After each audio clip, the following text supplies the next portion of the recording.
Go it. Halo semuanya, selamat malam. Malam. Malam. Gimana kabarnya? Baik? Alhamdulillah luar biasa. Allahu Baik. Akbar.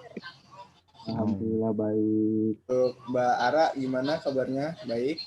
Baik, makasih sudah bertanya.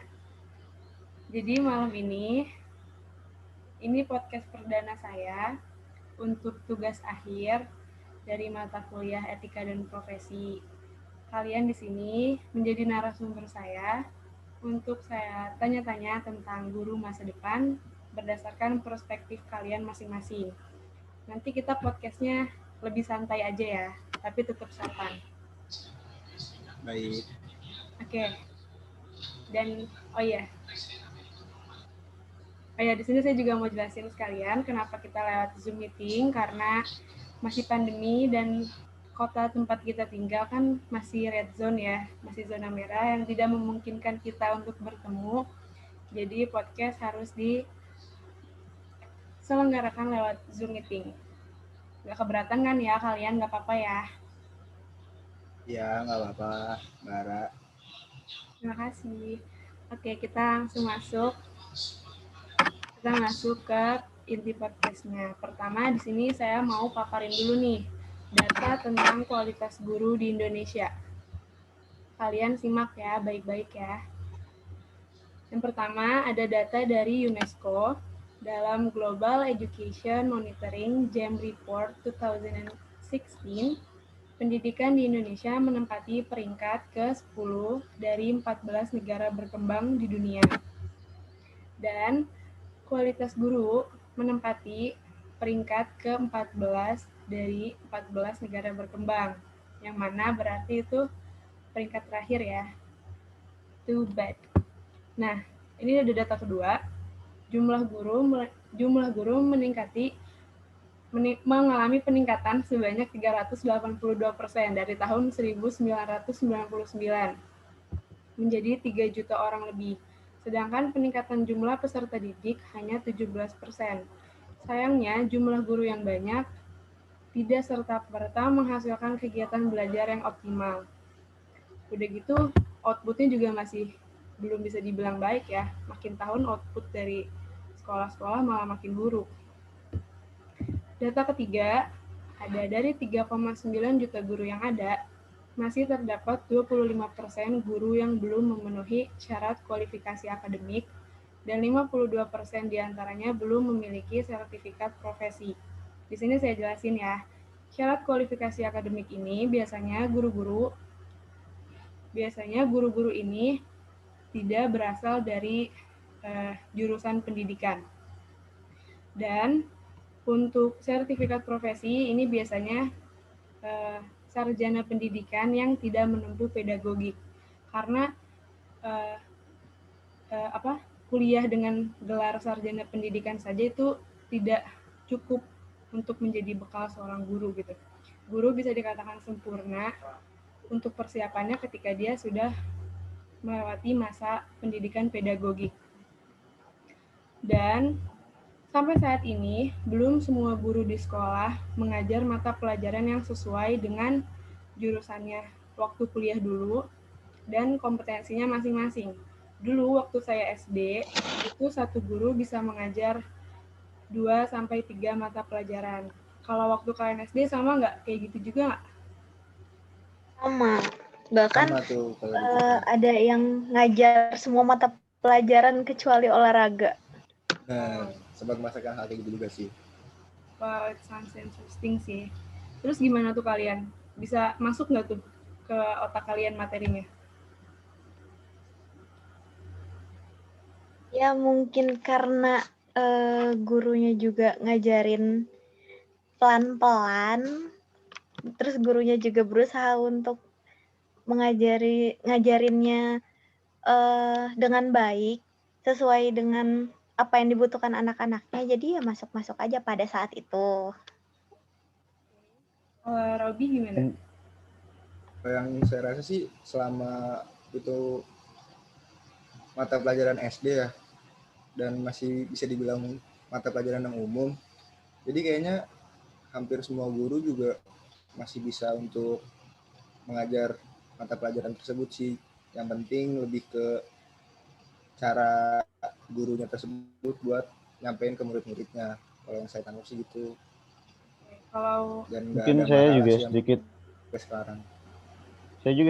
setuju dengan pendapat Robi gitu. Karena menurut saya juga pelajaran SD atau SMP pun pelajarannya belum terlalu rumit untuk dipecah-pecah gitu. Jadi masih masuk-masuk aja untuk semua guru, untuk satu guru untuk mengajar beberapa mata pelajaran gitu. Oke. Wildan? Kalau menurut saya itu sih hal-hal yang umum mungkin ya di seluruh SD. Mungkin bukan Mbak Ara aja yang merasakan seperti itu, kayak satu guru bisa menguasai semua mata pelajaran di sekolah dasar. Tapi mungkin karena sekolah dasar merupakan apa ya, kayak kayak pengetahuan untuk pengantar sebelum memasuki jenjang yang sesungguhnya gitu. Jadi kayak menurut saya juga sama, setuju dengan yang lain, kayak ya itu hal yang wajar, dan mungkin dulu SD itu pelajarannya mudah dimengerti sih. Jadi tidak menjadi hal yang rumit jika satu guru menguasai semua mata pelajaran. Oke. Kalau saya pribadi sih gak masalah kalau misalkan yang diajarin tuh bukan mata pelajaran pokok. Misalkan kayak satu guru tapi dia ngajar IPA, ngajar matematika. Itu kan kalau menurut saya kayaknya harus dipisah-pisah gitu, nggak bisa satu guru ngajar semuanya gitu. Kalau yang mata pelajaran yang berat gitu. Tapi kalau misalkan mata pelajaran yang gak berat kayak bahasa daerah digabung sama matematika, satu guru kalau saya rasa sih nggak apa-apa. Tapi itu kalau menurut saya pribadi ya. Oke, kita lanjut nih ke data terakhir. Menteri Pendidikan dan Kebudayaan, Direktur Pembinaan Pendidikan Anak Usia Dini atau PAUD, R. Ella Yulaywati Rumindasari menyatakan bahwa dari 600.000 guru PAUD, baru 30% diantaranya yang sudah lulus S1. Itu pun tidak semuanya menyandang sarjana pendidikan anak usia dini. Jadi kalian ngerti lah ya, intinya guru-guru ini tuh belum banyak yang, maksudnya masih kuliah tapi udah ngajar anak PAUD. Udah gitu, sekalinya yang udah lulus sarjana tuh nggak fokus kuliah di sarjana PG PAUD gitu. Nah, di sini peningkatan kualitas guru itu tuh merupakan hal yang penting gitu, fundamental buat kita mengubah pendidikan di Indonesia jadi lebih baik lagi. Karena sebaik apapun kurikulum yang udah dibuat sama pemerintah, itu tuh nggak akan bisa berjalan dengan baik tanpa didukung dari kualitas guru itu sendiri. Kalau itu menurut saya pribadi. Kalian setuju nggak? Atau kalian ada pendapat lain gitu? Mungkin kenapa ya di Indonesia sendiri belum berkembang karena menurut saya sendiri kayak guru-guru yang mahasiswa-mahasiswa yang lulusan jurusan PGTK, PG PAUD gitu, merasa gajinya belum apa ya, belum layak gitu, soalnya masih dalam upah yang minim gitu buat guru-guru TK yang kayak gitu-gitu mungkin. Dan kebanyakan pun lulusan PGTK, PG PAUD tuh ujung-ujungnya mereka keluar dari dunia pendidikan gitu karena merasa kurang dihargai atau apa ya, menurut saya sendiri ya, karena banyak orang-orang di sekitar saya yang menjadi guru TK, guru PAUD pun merasakan hal yang seperti itu gitu. Setuju sih. Yang lain gimana? Setuju sama Farel nggak? Setuju sih. Udah gitu kalau menurut saya pribadi kayak pandangan buat anak-anak SMA zaman sekarang itu kayak lebih keberpikiran untuk pengen kuliah ke jurusan yang ternama, jurusan yang keren, dan lebih mementingkan ego masing-masing, ya nggak sih? Jadi masih sedikit juga minat anak-anak SMA zaman sekarang buat lari ke pendidikan, terutama pendidikan guru PAUD, kayak gitu. Itu sih kalau dari saya. Oke, ada yang mau nambahin lagi nggak nih? Ya mungkin apa ya,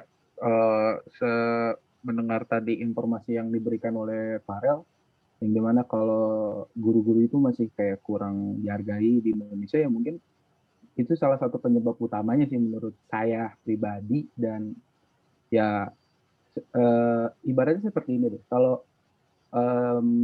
melihat sebuah profesi gitu kan, kayak profesi-profesi yang penting itu kan seperti dokter ataupun kayak hal-hal yang lain, itu profesi yang utama gitu. Mereka profesi yang utama itu yang dihargai dengan upah yang layak, upah yang memberikan kesejahteraan bagi orang itu. Namun guru itu sebenarnya sama profesi yang penting bagi semua orang gitu. Bahkan kan sebelum kita melanjutkan jenjang karir kemanapun, itu pendidikan kan di awal kita sebelum memasuki fase itu, pendidikan yang dikenal oleh kita. Jadi kayak jasa seorang guru itu tidak semerta-merta diberikan penghargaan yang baik oleh pemerintah gitu. Setuju sih. Ada yang mau nambahin lagi?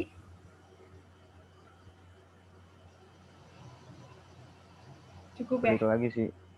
Oh, Menurut saya sih kalau misalnya negara ini mau maju atau apa gitu, negara ini pendidikan yang lebih maju, mungkin upahnya lebih layak gitu dari sekarang gitu.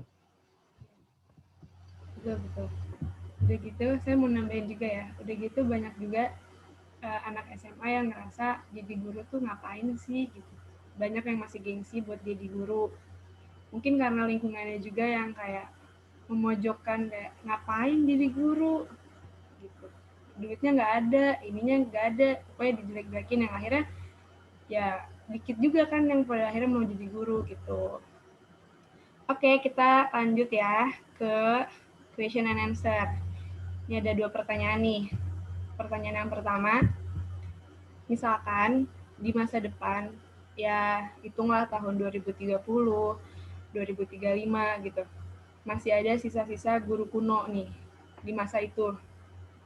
Itu kalian, apa yang akan kalian lakukan sebagai siswa? Misalkan kalian mau ngajarin guru tersebut kah, kayak gini loh Pak, pembelajaran yang berbasis digital tuh kayak gini, penggunaan e-learning tuh gini, atau gimana? Itu contoh dari saya.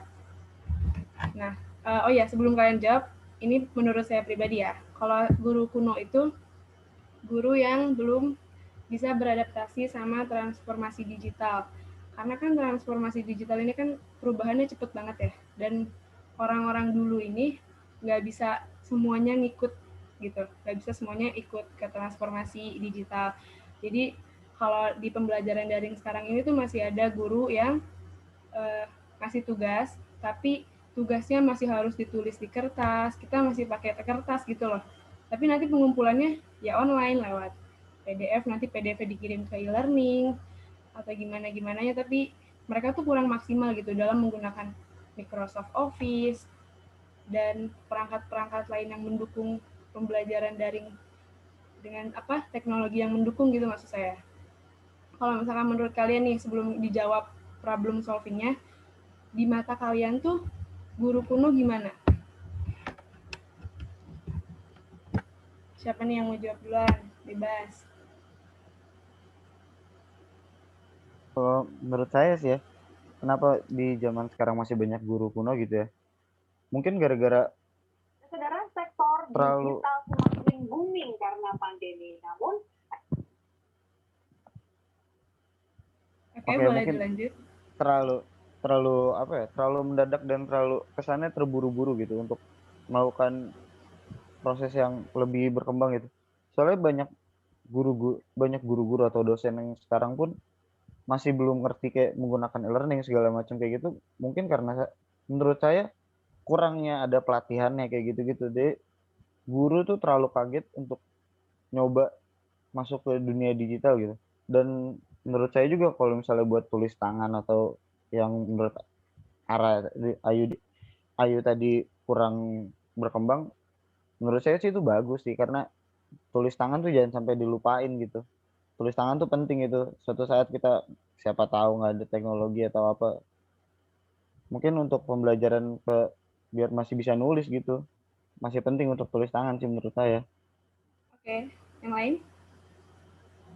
Menurut saya pribadi, guru kuno pastinya guru yang belum bisa beradaptasi dengan era yang sekarang kan.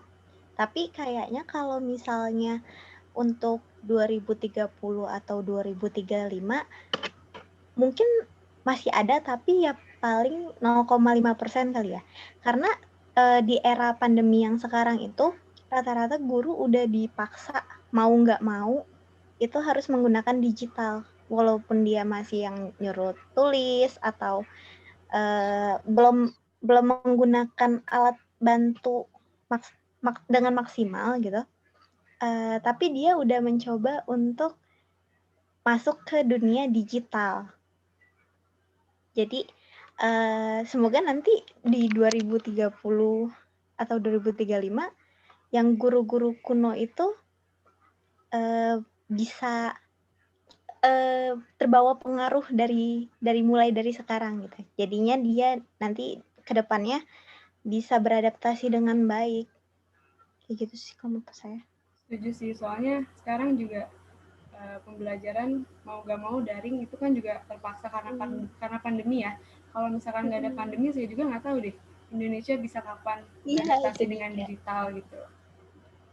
Yang lain ada yang mau nambahin nggak? Ya, kalau saya sih sedikit nambahin mungkin dari Farel sama Febrina. Itu kayak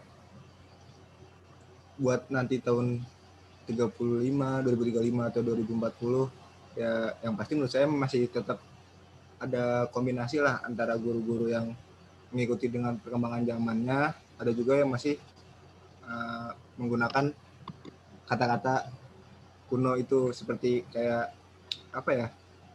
Mungkin tadi yang Farel bilang nulis tugas atau yang Mbak Ayu bilang kayak di foto terus di scan gitu. Seenggaknya buat para siswa atau siswi di tahun nanti mereka bisa merasakan effortnya untuk mengerjakan tugas, nggak cuma kita nyari di internet, copy, paste, lalu kumpulkan gitu.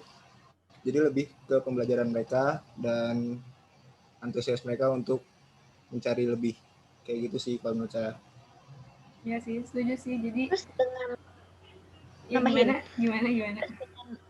Dengan nulis juga tuh buat kaum yang langsung copy paste itu kan kalau dengan nulis jadi mau nggak mau kita tuh baca gitu. Iya, jadi bener. Ada yang nyangkut ke otak. Ya nggak sih? Kayak gitu nggak sih? Iya. Kalau saya pribadi ngerasa kayak gitu. Udah gitu buat merasakan ya Ibu ya copy paste. Buat saya ya. yang males baca gitu. Udah gitu otentiknya kayaknya lebih kuat juga sih kalau tulis tangan. Jadi kalau mau nyontek tuh masih ada effortnya gitu.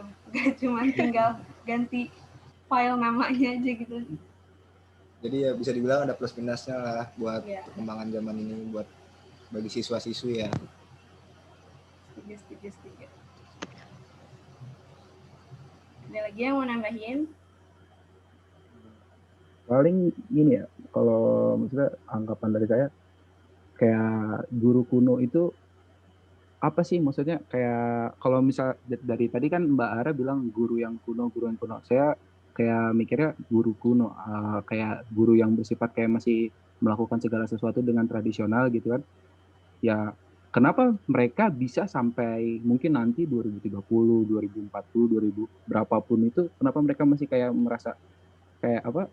Bukan merasa ya, kayak kita menganggap mereka menjadi guru kuno karena sih sebenarnya kalau menurut saya itu dari mindset mereka sendiri.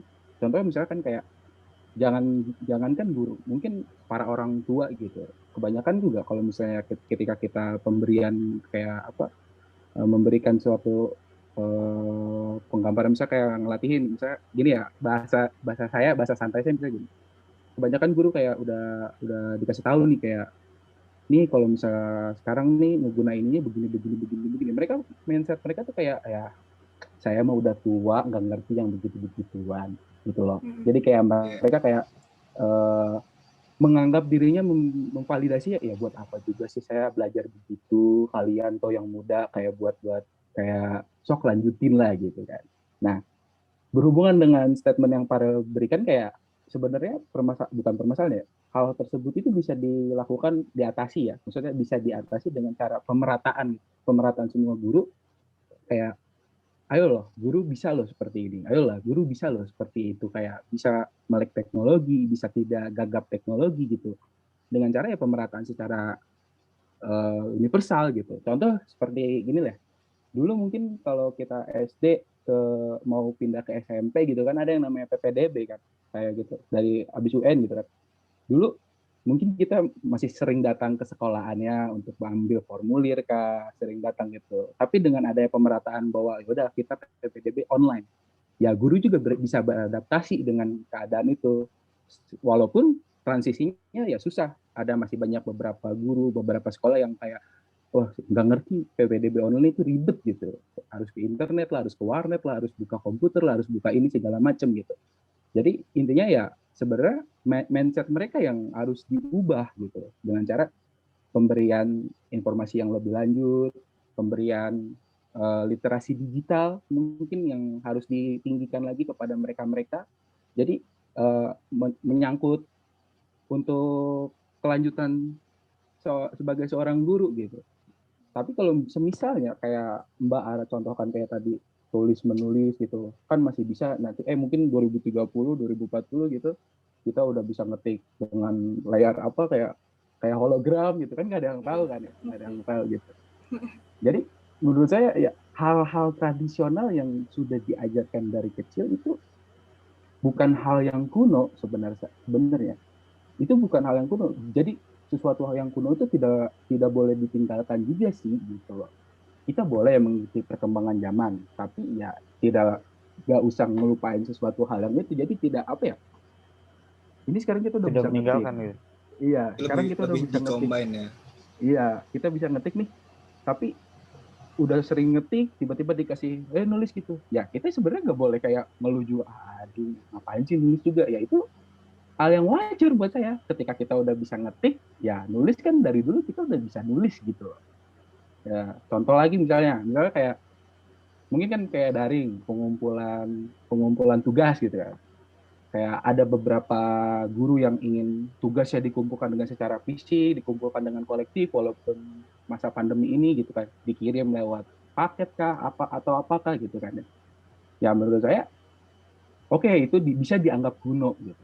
Tapi tidak bisa diratakan semuanya harus online. Justru hal tersebut bisa membantu orang-orang yang mungkin yang masih kayak gagap teknologi juga. Tidak semua guru gagap teknologi, bahkan murid-muridnya juga masih ada yang gagap teknologi. Jadi mereka terbantu oleh hal-hal tradisional itu. Tapi kemungkinan kalau 2030, 2040, 2050 semua bisa berubah. Balik lagi sih dengan pemerataan sosialisasi oleh pemerintah. Balik lagi kayak menurut saya tadi kan, kayak Iya, kalau benar. mungkin kalau sekarang sih kayak ya udah kita wajarin gitu karena emang guru-guru belum terbiasa dengan hal itu. Iya. Mungkin kedepannya pemerataannya lebih banyak pelatihan untuk menggunakan teknologi digital gitu. Nah itu sih. Nah iya makanya saya bilang guru kuno di masa depan tuh soalnya ya realistis aja gitu. Maksudnya 2030, 2035 kan pasti digitalnya udah lebih bagus banget nih dari sekarang gitu.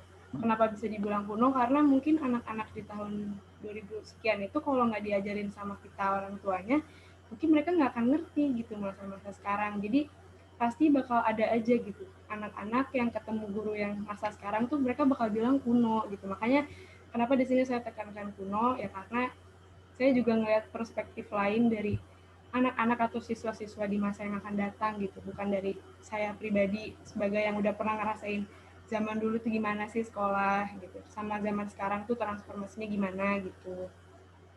Tapi saya suka sih sama sudut pandang kalian nih macam-macam juga gitu, jadi kayak membuka pikiran lain kayak oke, menulis tuh bukan kuno, karena menulis tuh memang ya tetap harus kita pertahankan gitu, mau sebagus apapun teknologinya. Oke, kita lanjut ke jawabannya. Problem solving-nya nih menurut kalian, kalau misalkan kalian jadi siswa, gimana ketemu sama guru yang tadi kita udah omongin ya? Itu gimana tuh?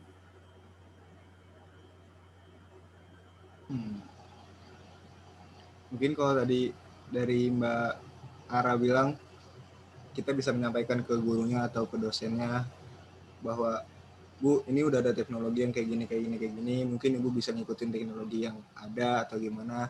Tapi kalau memang ternyata guru tersebut udah terlalu tua dan tidak sanggup mungkin untuk mengikuti teknologi tersebut, ya mau nggak mau, kalau dari saya lebih ke mengikuti apa yang diajarkan oleh guru tersebut. Tetapi kita dari diri sendiri tetap nyari tahu dengan teknologi-teknologi yang ada kayak gitu. Jadi kita belajar dari guru dapat, kita belajar sendiri dengan teknologi yang ada pun tetap dapat. Kalau dari saya sih kayak gitu. Iya sih, semua balik lagi ke diri sendiri juga sih.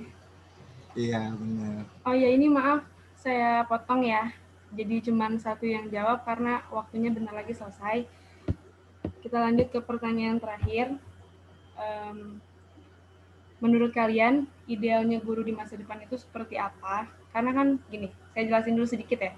Guru di masa depan itu kan harus bisa beradaptasi dengan kompleksitas, ambiguitas, ketidakpastian, perubahan teknologi yang cepat, sama dampak-dampak lingkungan akibat dari teknologi itu sendiri.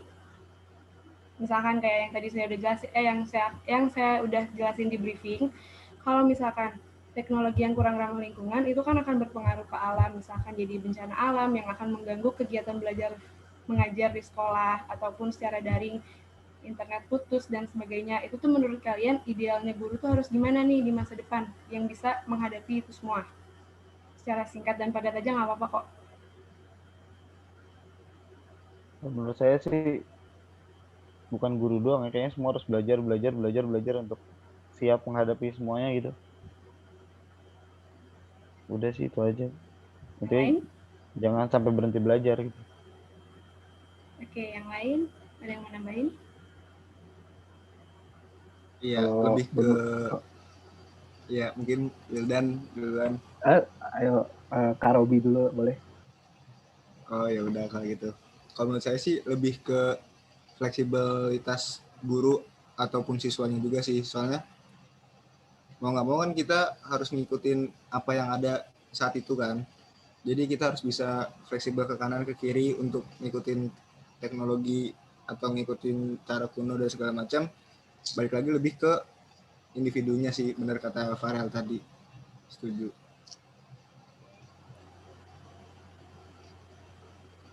Oke, ada lagi.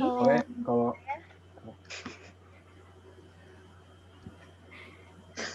ya kan Mbak Feby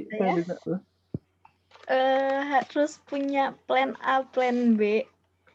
Karena kalau misalnya dilihat dari yang sekarang kan pakai sistem kan kalau di semua menggunakan kadang suka down.